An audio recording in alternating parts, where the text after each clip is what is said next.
الله وسلم وبارك على النبي الأمين وعلى آله وصحبه أجمعين ومن تبعهم بإحسان إلى يوم الدين. أما بعد، فحدثني جماعة من الشيوخ وهو أول حديث سمعته منهم بإسناد كل إلى سفيان بن عيينة عن عمرو بن دينار عن أبي قابوس مولى عبد الله بن عمرو عن عبد الله بن عمرو بن العاص رضي الله عنهما قال: قال رسول الله صلى الله عليه وسلم: الراحمون يرحمهم الرحمن ارحموا من في الأرض يرحمكم من في السماء.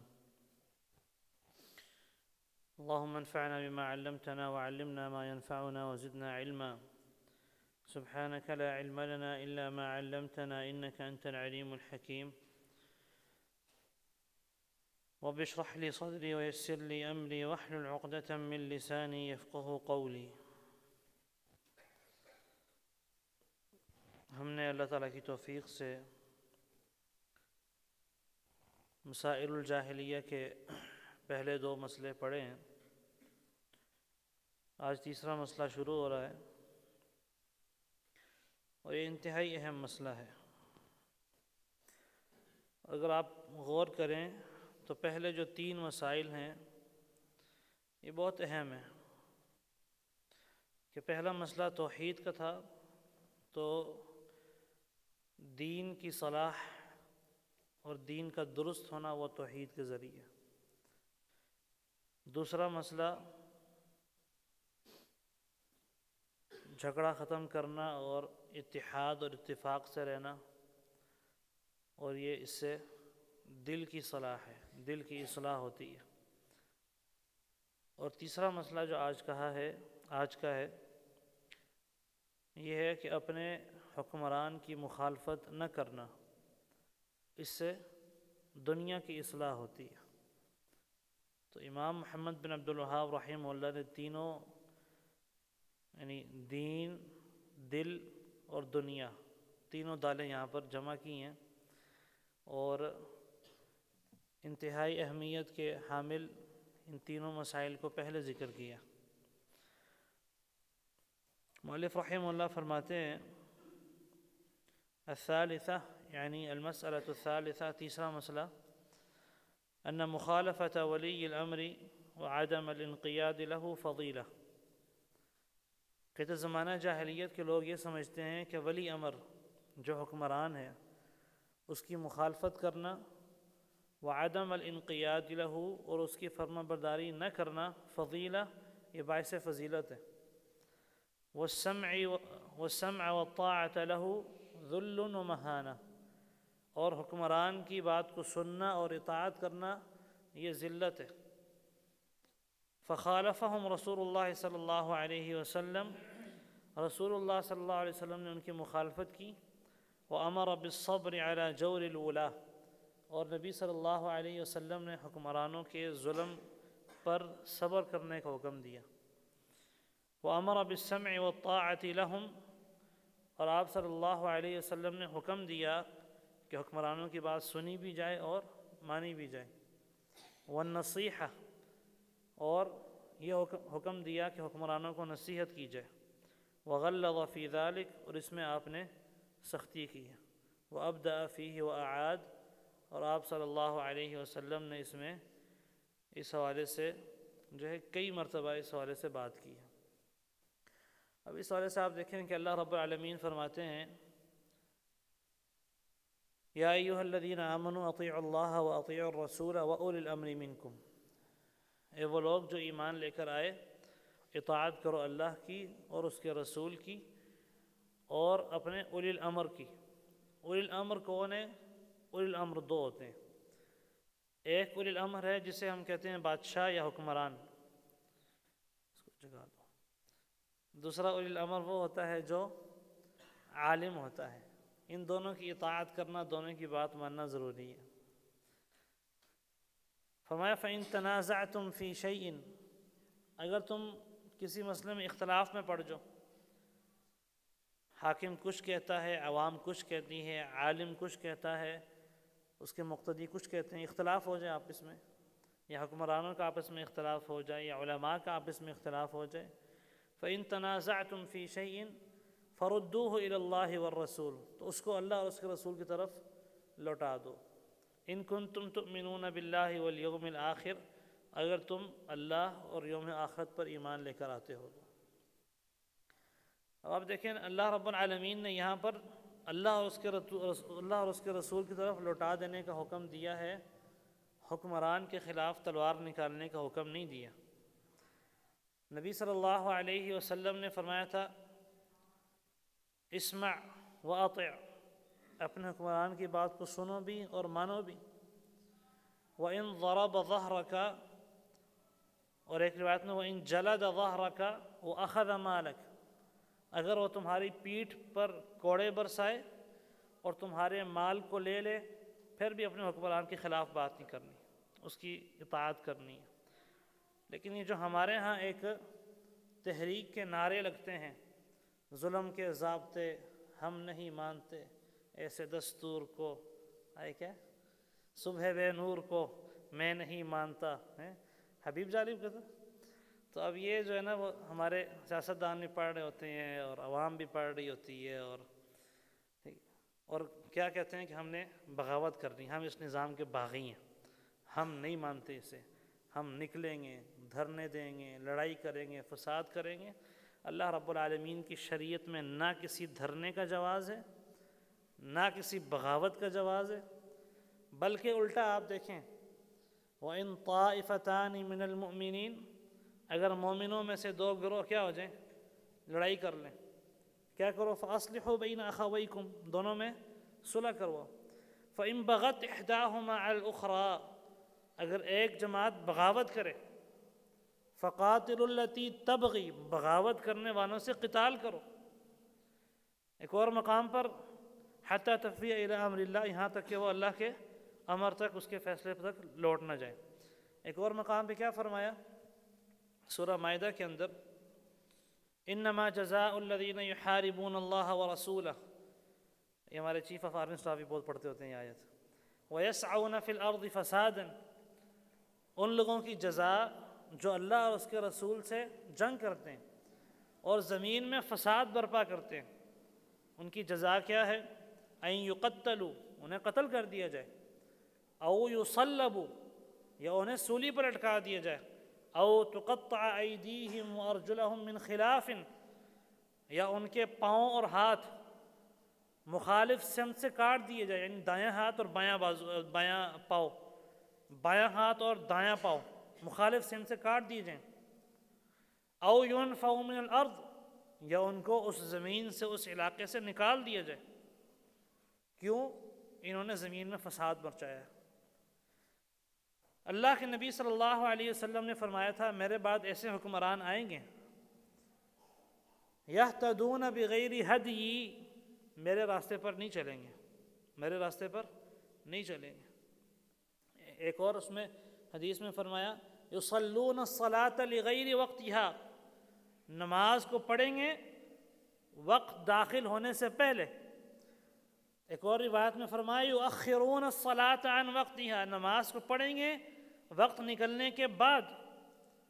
تو صحابہ نے کیا کہا؟ افلا ننابذهم بالسیف، اللہ کے نبی صلی اللہ علیہ وسلم تلوار نکال کے اپنے حکمرانوں کو سیدھا نہ کریں؟ یہ جو ہم کہتے ہیں نا اپنے حکمرانوں کو سیدھا کریں گے ہم، صحابہ نے بھی یہی کہا تھا، تلوار سے ان کو سیدھا نہ کر دیں. قال لا، خبردار نہیں، یہ کام نہیں کرنا. یہ بغاوت اور دھرنے اور آئے روز کے جو، ویسے ہم جب پڑھتے تھے تو خاص طور پہ اپنے سعودی اسکول میں تب ہمیں بڑا مزہ آتا تھا دھرنوں کا، کیونکہ ہلکے سے کوئی دھرنے کی کوئی کال بھی آتی تو ہمارے سعودی اسکول والے میں چھٹیاں دے دیتے تھے، تو ہم بڑے خوش ہوتے تھے دھرنے ہو رہے ہیں. لیکن یہ دھرنوں کا اسلام میں کوئی جواز نہیں ہے. حکمران ظالم ہے، حکمران باغی ہے، حکمران شرابی ہے، حکمران زانی ہے، حکمران جو بھی ہے، حکمران کے خلاف خروج کرنا اللہ کی شریعت میں اس کا کوئی جواز موجود نہیں ہے، سوائے ایک صورت کے. آپ صلی اللہ علیہ وسلم نے فرمایا تھا الا ان تروا کفرا بواحا عندکم من اللہ فیہ برہان، ہاں اپنے حکمران سے تم ایسا کفر صادر ہوتے ہوئے دیکھو کہ جس کی کوئی تعویل نہیں ہو سکتی ہے، اور اس کفر پر تمہارے پاس اللہ کی طرف سے واضح دلیل ہو، جس دلیل کا کوئی جواب نہیں دیا جا سکتا، تو پھر تم اپنے حکمران کے خلاف نکلو۔ لیکن اس میں بھی شرائط ہیں۔ کیا؟ کہ جس حکمران کے خلاف نکل رہے ہیں اس سے بہتر آپ کے پاس ہے؟ اگر ہے تو پھر آپ کو کوشش کرے۔ اگر سارے ایک ہی کیٹیگری کے، صرف نام تبدیل ہے، یہ فلانی جماعت والا، یہ فلانی جماعت والا، یہ فلانی جماعت والا، کام ساروں کے ایک ہیں، نظریہ ساروں کا ایک ہے، نظام سب نے ایک ہی نافذ کرنا ہے، تو پھر اس کے خلاف نکلنے کا فائدہ کوئی نہیں سوائے زمین میں فساد مچانے کے۔ نمبر 2، اچھا جی، نمبر 1 ہمارے پاس مثال کے طور پر ہم کہتے ہیں جی ہمارے پاس اس حکمران سے بہتر فلانا حکمران ہے۔ یہ جو ہم تحریک چلائیں گے اس حکمران کے خلاف اور اس حکومت کا تختہ پلٹیں گے، اگر اس میں ایک بھی مسلمان کے خون بہنے کا خدشہ ہے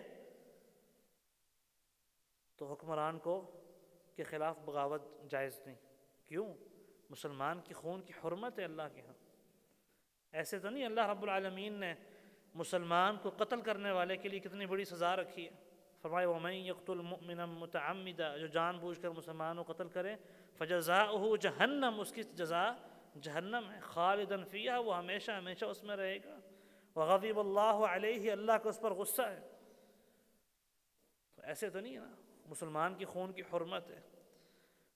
تو ہمیں یہ جو تحریکوں سے ہمیں ان سے تھوڑا سا بچ کے رہنا پڑے گا، اپنے جوانوں کو بالخصوص، کہ ہم نے جو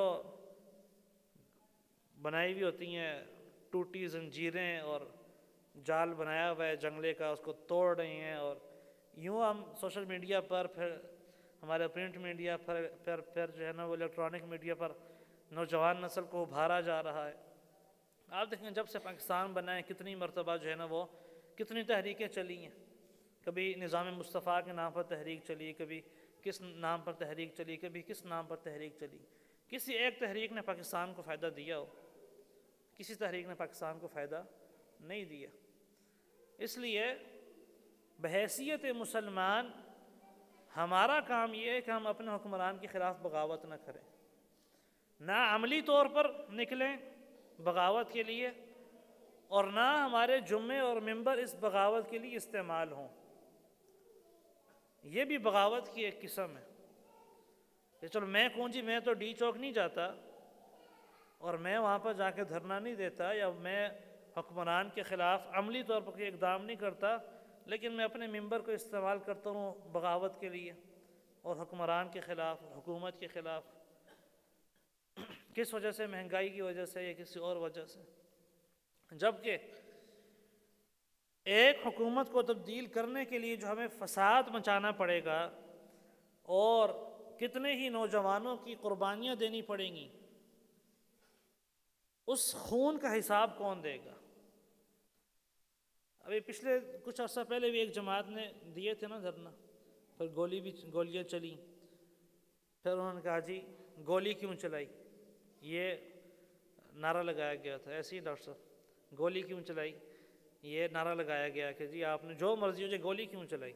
بھئی وہ حکمران ہے، وہ آخر مجبور ہو کے گولی چلائے گا نا، ظالم ہے، مثال کے طور پہ ہم مان لیتے ہیں ظالم ہے، ٹھیک ہے، اب آپ اس کے خلاف بغاوت کرنے نکلیں تو اس نے گولی چلانی ہے، کیا کرنا ہے؟ کیا فائدہ ہوا؟ وہ جو پولیس والے مرے اس کے خون کا حساب کون دے گا؟ یا جو عوام میں سے لوگ مرے ان کے خون کا حساب کون دے گا؟ یہ جتنے ہمارے لیڈر ہیں، اور دیکھیں ان میں سے کسی کو کچھ بھی نہیں ہوتا، کسی کو کچھ بھی نہیں ہوتا۔ نہیں وہ تو لیڈر تو نہیں مرے نا۔ کس کو؟ وہ تو لوگ نکلے نا، پوری عوام نکل گئی نا۔ میں بات یہ کر رہا ہوں کہ میں بحیثیت ایک سیاسی لیڈر ہوں، ٹھیک ہے، مثال طور پر یہ سب میرے کارکن ہیں، اور میں کہتا ہوں چلو ڈی چوک کی طرف، ٹھیک ہے، دھرنا دیا، ٹھیک ہے، پھر میں نے کیا کیا؟ دامنے کو راستے سے بھاگ گیا، ٹھیک ہے، پیچھے پولیس کے ہاتھوں کون مار کھا رہا ہے؟ عوام مار کھا رہی ہے۔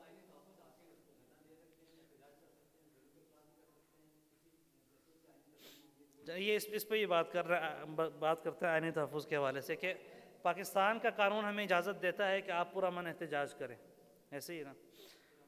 اب اگر پاکستان کے قانون میں اجازت آ جائے کہ آپ شراب پی سکتے ہیں، اور خاص طور پہ یہ سرینا میں اور 2-3 اور ہوٹلوں میں باقاعدہ پرمٹ جاری کیے گئے ہیں کہ آپ شراب پی سکتے ہیں، تو کیا فیک نیوز ہے؟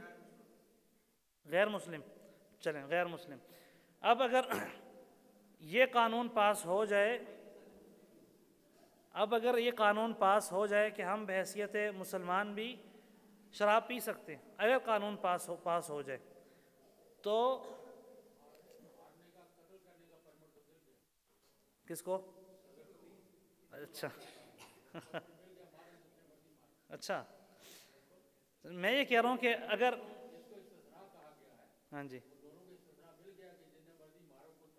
اللہ،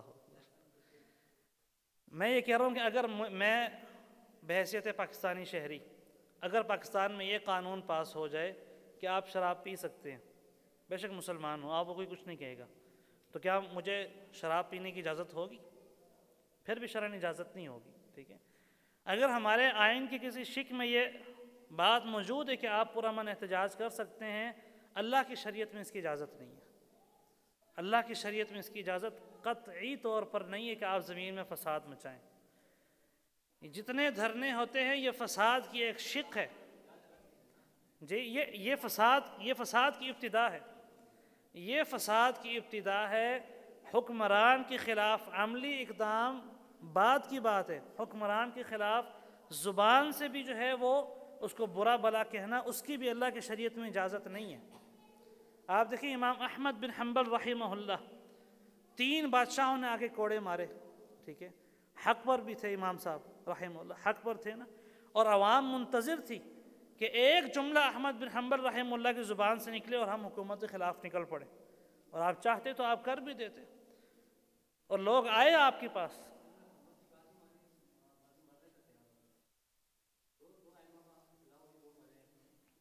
کیا وہ حکومت کے خلاف نکلے ہیں؟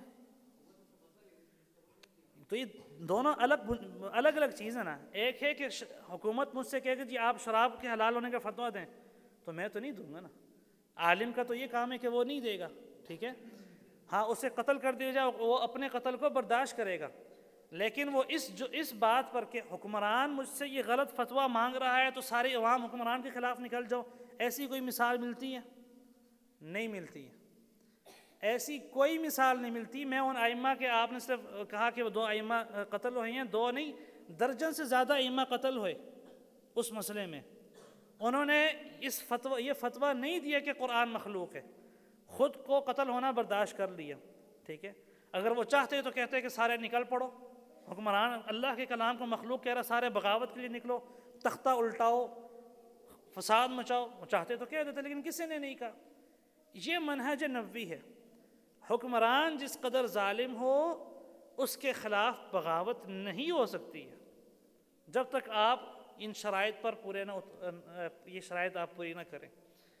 آپ کے جو موجودہ حکمران ہیں ان سے آپ کفر بواح ثابت بھی نہیں کر سکتے ابھی تک، ایسا کفر جس کی کوئی تعویل نہ ہو سکے، ایسا کفر جس پہ ایسی دلیل ہو جس کا کوئی جواب نہ ہو سکے، یہ ثابت نہیں ہو سکتا۔ اگر ہم کہتے ہیں کہ یہ ثابت ہے تو پھر آپ کو یہ کہنا پڑے گا کہ شہباز شریف مسلمان نہیں ہے، کافر ہے، نعوذ باللہ، اور کوئی عالم نہیں کہتا ان کو کافر، ہم ان کو مسلمان سمجھتے ہیں، ٹھیک ہے؟ ان کے خلاف خروج کرنے سے پہلے ان کو کافر ثابت کرنا پڑے گا، یہ کافر نہیں ہے، مسلمان ہے، ظالم ہے، جابر ہے، بے عمل ہے، جو مرضی ہیں، وہ ایک بات کا مسئلہ ہے، لیکن یہ مسلمان ہے۔ مسلمان حکمران کے خلاف تو خروج ویسے ہی جائز نہیں ہے۔ اگر ان کے خلاف خروج کرنا ہے پہلے کافر ثابت کریں۔ کافر کس طرح ثابت کریں گے؟ کافر نہیں ثابت کر سکتے میں اور آپ۔ پھر اس کے بعد ان سے بہتر لانا پڑے گا۔ چلو جی بہتر، اگر آپ کی نظر میں کوئی لیڈر ہے بھی صحیح، ٹھیک ہے، ان کو ہٹانے کے لیے کیا درجنوں نہیں ہزاروں لوگوں کی قربانی نہیں دینی پڑے گی؟ کیا جس ملک میں بھی حکومت کا تختہ الٹا ہے، کیا سینکڑوں ہزاروں لوگ نہیں قتل ہوئے؟ اس خون کا حساب کون دے گا؟ یہ پاگلوں والی بات ہے معذرت کے ساتھ کہ یہ کہہ دیا جائے کہ جی انقلاب تو قربانی کے بعد آتا ہے۔ بھائی یہ مسلمان ہے، جس کا خون بہایا جا رہا ہے یہ مسلمان ہے. اس مسلمان کے خون کی حرمت اللہ کے ہاں کعبے سے زیادہ عظیم ہے. ہم کس طرح ایک مسلمان کے خون بہا دیں، درجنوں جوانوں کا خون بہا دیں، اور ہم جو ہے نا کہہ دیں جی ہم اپنی مرضی کا لیڈر لانا چاہتے ہیں، اپنی مرضی کا جو ہے نا حکومت لانا چاہتے ہیں. یہ انتہائی عجیب بات ہے. کیا ہمارے نزدیک مسلمانوں کے خون کی کوئی اہمیت نہیں ہے؟ کیا ہمارے نزدیک مسلمانوں کے مال کا کوئی تحفظ کا کوئی تصور نہیں ہے؟ اس لیے یہ بات ہر کسی کو ہضم نہیں ہوتی، ہر کسی کو پسند بھی نہیں آتی ہے کہ اللہ کی شریعت میں حکمران کے خلاف بغاوت کرنا قطعی طور پر حرام ہے، قطعی طور پر حرام ہے. خاص طور پہ اگر وہ مسلمان ہو پھر تو بالکل جائز نہیں ہے، پھر تو بالکل جائز نہیں ہے. آپ دیکھیں نا، انس رضی اللہ عنہ کے پاس لوگ آئے کہ حجاج بن یوسف کا ظلم دیکھیں. اب حجاج بن یوسف کیا خیال ہے، ظالم نہیں تھا؟ اللہ اکبر. عبداللہ بن زبیر رضی اللہ عنہ جیسے صحابی کو شہید کرنے والا، سعید بن جبیر جیسے امام کو، عبداللہ بن عباس رضی اللہ عنہ کے شاگرد رشید سعید بن جبیر کو شہید کرنے والا. اور اس وقت سعید بن جبیر کو شہید کیا گیا جس وقت ائمہ لکھتے ہیں کہ ساری دنیا سعید بن جبیر کے علم کے محتاج تھی، سعید بن جبیر کو شہید کر دیا گیا. ٹھیک ہے، ظالم ہے نا. انس رضی اللہ عنہ زندہ تھے اس وقت. کیوں نہیں آپ کیا سمجھتے ہیں انس رضی اللہ عنہ کی بات کی کوئی فتوی کی کوئی اہمیت نہیں ہے؟ انس رضی اللہ عنہ ایک فتویٰ دیتا تو ساری جو ہے نا وہ بصرہ نکل جاتا حکمران کے خلاف. کیوں نہیں کہا؟ انہیں پتہ ہے کہ جو یہ ایک دو کو قتل کر رہا ہے یا 1000 کو قتل کر رہا ہے، اگر بغاوت ہوگی تو لاکھوں قتل ہو جائیں گے. یہ حکمت ہے.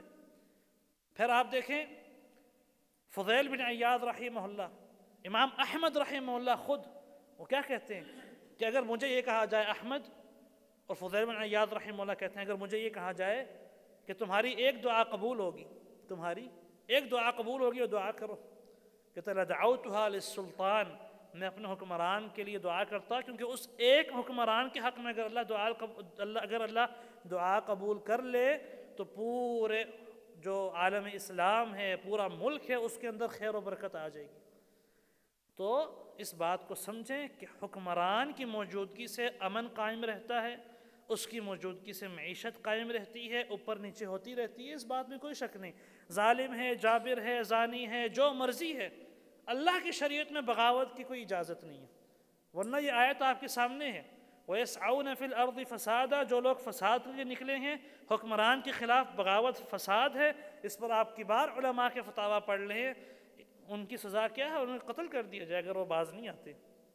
اگر وہ باز نہیں آتے ان کو روکا جائے گا، سمجھایا جائے گا. مرحلے ہیں، اگر وہ آخر تک چلے جاتے ہیں اور وہ مرنے پر ہی تلے ہیں تو پھر انہیں بھی مارا جائے گا. اس لیے اس چیز کو ہمیں سمجھنا ہوگا. یہ ایک بہت حساس مسئلہ ہے، بہت حساس مسئلہ ہے. آپ دیکھیں نا، اس سے بڑی بھی کوئی بات ہے، بس ٹائم ہمارا ہو گیا، اس سے بڑی بھی کوئی بات ہے کہ اللہ کے نبی صلی اللہ علیہ وسلم فرما رہے ہیں کہ میرے بعد ایسے حکمران آئیں گے جو میری سنت پر نہیں چلتے، میرے راستے پر نہیں چلیں گے. تمہارے نمازوں کو یا تو تاخیر سے پڑھیں گے یا ٹائم سے پہلے ہی پڑھ لیں گے، اور میرے طریقے پر نہیں چلیں گے. تو صحابہ نے کہا، صحابہ کیا تلوار لے کے سیدھا نہیں کر سکتے تھے؟ صحابہ نے پوچھا بھی، افلا ننابذهم بالسیف، اللہ کے نبی ہم تلوار لے کے نکلنا چاہیں ان کے خلاف، سیدھا نہ کریں اپنے حکمرانوں کو؟ کہا لا، نہیں، یہ کام نہیں کر رہا. حتی تلقونی علی الحوض، یہاں تک کہ تمہاری ملاقات مجھ سے حوض کوثر پر نہ ہو جائے. اب اس حدیث میں ایک انتہائی عظیم اشارہ ہے. یہ پچھلے دنوں ہم ہمارے سعودیہ سے شیخ آئے ہوئے تھے جامعہ سلفیہ میں 3 دنوں کا کورس کروانے کے لیے سعودی سفارت خانے کے تحت، میں اس میں شریک تھا. وہاں پہ یہ حدیث آئی تو انہوں نے اتنا اس میں جو ہے نا عظیم نقطہ بیان کیا کہ اس میں ایک اشارہ ہے کہ یہاں تک کہ اپنے حکمرانوں کے خلاف نہ نکلو، یہاں تک کہ مجھ سے ملاقات نہ کر لو حوض کوثر پر. تو شیخ عادل السبیعی حفظ اللہ ان کا نام ہے، شیخ ابن باز رحمہ اللہ کے شاگرد ہیں. انہوں نے کہا کہ اس حدیث میں اشارہ یہ ہے کہ جن لوگوں کو حوض کوثر سے دور کیا جائے گا، کچھ لوگ ہیں نا جن کو حوض کوثر سے دور کیا جائے گا، اس طرح حدیث میں آتا ہے، ان میں وہ لوگ بھی شریک ہیں جو اپنے حکمرانوں کے خلاف بغاوت میں شریک ہوئے اور زمین میں فساد مچایا. اس میں وہ لوگ بھی شریک ہیں. اس حدیث میں اس چیز کا اشارہ ہے. اس لیے حکمران جیسے کیسے بھی ہوں، اسلامی تعلیمات یہ ہے کہ ان کے لیے دعا کریں، اور اگر ان کے پاس جا سکتے ہیں تو جا کے نصیحت کریں، اور اگر ان کے پاس نہیں جا سکتے تو آپ نصیحت کرنے کے بھی مکلف نہیں ہیں، آپ مکلف اور میں مکلف اس چیز کا ہوں کہ ہم ان کے لیے دعا کریں۔ اسی میں اللہ رب العالمین، اگر اللہ نے دعا قبول کر دی، حکمران ہمارے صحیح ہو گئے، تو پورے ملک میں ہی خیر اور خیر آ جائے گا۔ ورنہ یہ بغاوت کے راستے، آج آپ بغاوت کرتے ہیں، آپ اپنی مرضی کو حکمران لے آتے ہیں، وہ مجھے پسند نہیں آتا، کل کو میں بغاوت پہ اتر آؤں گا، میں اپنی مرضی کو حکمران لے کے آؤں گا، وہ ان کو پسند نہیں آئے گا، کل کو یہ بغاوت کر کے، تو ملک میں امن نہیں رہے گا، جانوں کا تحفظ نہیں رہے گا، دین ہی قائم نہیں رہ سکے گا۔ اللہ رب العالمین اس مسئلے کو صحیح طور پہ سمجھنے کی توفیق عطا فرمائے۔ بہت حساس مسئلہ ہے، انشاءاللہ اگلی کلاس میں مزید اس پر جو ہے نا تھوڑی سی بات کریں گے۔ وصلی اللہ علی محمد۔